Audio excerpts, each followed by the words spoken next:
বাঙালির আবেগের রূপে আবারও হিসু করে দিল। বলতাছি নরসিংদীর ঘটনা নিয়ে। ঘটনাটা দেখুন। জামে কান্দস করে কয় আন্টি জানো আমার মাইনা আমার তুই মেলে থেকে গা মেলে দিতে হ্যাঁ গরো হ্যাঁ না আমার গা কাপড় খুললে আমার গা কাম করতে আন্টি আমি তো মনে করি এটার সাথে বাবাও জড়িত আছে। বাবা জড়িত না হলে কেন রাত্রবেলা 9টা বাজে নিয়ে যায়, সেখান থেকে জোরপূর্বক ভাবে তার মেয়েকে তুলে নিয়ে যায়।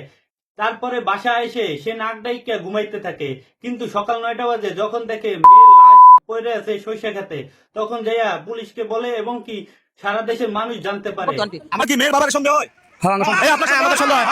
সন্দেহ। বাবা যদি দোষী না থাকতো তাহলে রাত্রবেলা সারা দেশের মানুষ ডাইকা হয়তো তাদের ধরতে পারতো বা একটা কিছু করতে পারতো।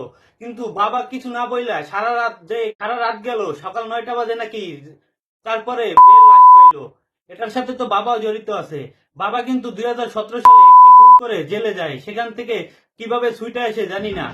আমার বেওয়াই, আমার বড় ভাইয়ের শালা ঘরে সিংকাই আমার স্ত্রীর ওই যেমন ধরেন ইজ্জতের উপর পরে ছড়ি দিয়া 4-5 টাকা করছে। তারপরে মেয়েটার বাবা এসে তার মাকে নাকি বিয়ে করে। এখন এলাকাবাসী ধরে তাকে জিজ্ঞাসাবাদ করতেছে, কি বলতে বিশ্লেষণ করতে হবে। দেখুন। এলাকার প্রত্যেকটা মানুষ, একটা মানুষ বাদ নাই, প্রত্যেকটা মানুষ 100 জন থাকলে 100 জনই বলতেছে ওর বিরুদ্ধে সাক্ষী দিতেছে, ও দর্শনের সাথে জড়িত। আমি মনে করি এটার সাথে তার বাবাও জড়িত। না হলে আমার যদি মেয়ে হয় তাহলে আমি সারা দেশের মানুষ ডাকবো, আমাকে যতই আঘাত করুক যতই মারধর করুক, কিন্তু আমার মেয়ে হলে আমি কি পারবো কারো হাতে তুইলা দিতে? পারবো না। আমার জীবন যাইলেও কখনো পারবো না। কিন্তু তার বাবা রাত্র 9টা বাজে না 9:30 বাজে মেয়ে নিয়ে যায়, তখন মেয়েটাকে তুইলে নিয়ে যায়, সে রাত্রবেলা এসে ঘুমায়, সকাল 9টা না 10টা বাজে যাইয়া সেখানে লাশ দেখতে পায়।